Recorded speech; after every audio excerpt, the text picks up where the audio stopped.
तो guys venom 3 the last dance का पहला टीज़र आने वाला है 2 दिन के अंदर, ऐसी खबर आ रही है। लेकिन उसमें से बहुत सी ऑडियंस खुश भी है और बहुत सी ऑडियंस थोड़ी सी अपसेट भी है।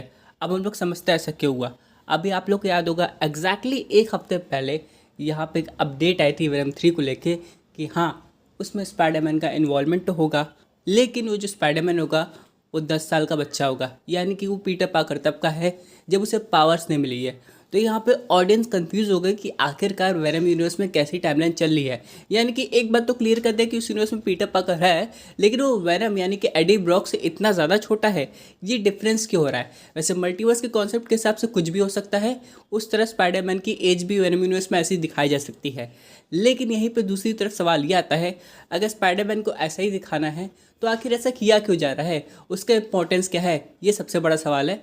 क्योंकि दोस्तों हम लोग बात करें मैडम वेब की, तो वो भी स्पाइडरमैन की इसी टाइप की टेक्निक को लेके आने वाली थी सामने। लेकिन ऑडियंस को वेनम से इसलिए भी उम्मीदें हैं क्योंकि वेनम पहले भी एमसीयू की झलक पा चुका है, यानी कि वो एमसीयू में आया फिर चला भी गया। तो इसकी प्रायर नॉलेज से वो स्पाइडरमैन को खोजेगा ज़रूर अपने यूनिवर्स में, ये तो कन्फर्म है। वेनम का अगला मिशन होने वाला है पीटर पार्कर को खोजना, चाहे वो खुद के यूनिवर्स का क्यों ना हो। क्योंकि यहाँ पे वेनम 3 कहा जा रहा है कि एक तरीके से एक आखिरी मूवी है वेनम इंस्टॉलमेंट की। उसके बाद हम लोग को वेनम नहीं दिखाई देगी, या फिर वेनम दिखाई भी देगा तो टीम अप मूवी में। लेकिन क्या वेनम 3 एक बेंचमार्क क्रिएट कर पाएगी?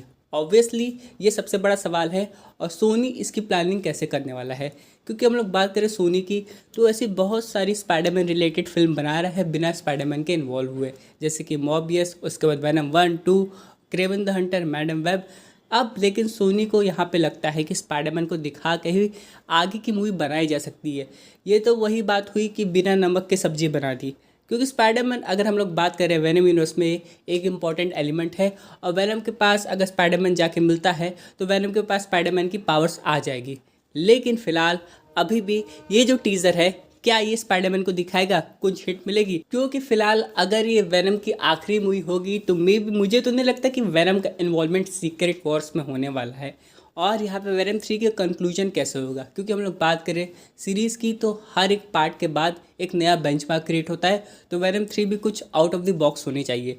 एटलीस्ट कोई स्पाइडरमैन, चाहे टॉम हो या फिर एंड्रू, उस मूवी में देखने को मिलना चाहिए, तब मूवी बेहतरीन हो जाएगी।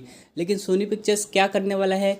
क्या वो स्पाइडरमैन को दिखा के उसका इन्वॉल्वमेंट टीज़र में छुपाने वाला है एडिट करके, या फिर यहाँ पर स्पाइडरमैन होगा नहीं? वैसा आप लोग गाइस कमेंट करके ज़रूर बताइएगा कि आपके हिसाब से वेनम 3 में कौन से स्पाइडरमैन को होना चाहिए। क्या वो टॉम हो या फिर एंड्रू? क्योंकि टॉबी की बात करें तो उसका ऑल टुगेदर एक डिफरेंट यूनिवर्स है, तो ऐसी पॉसिबिलिटी बनती नहीं है। लेकिन हाँ, एंड्रू या टॉम का आना तो बन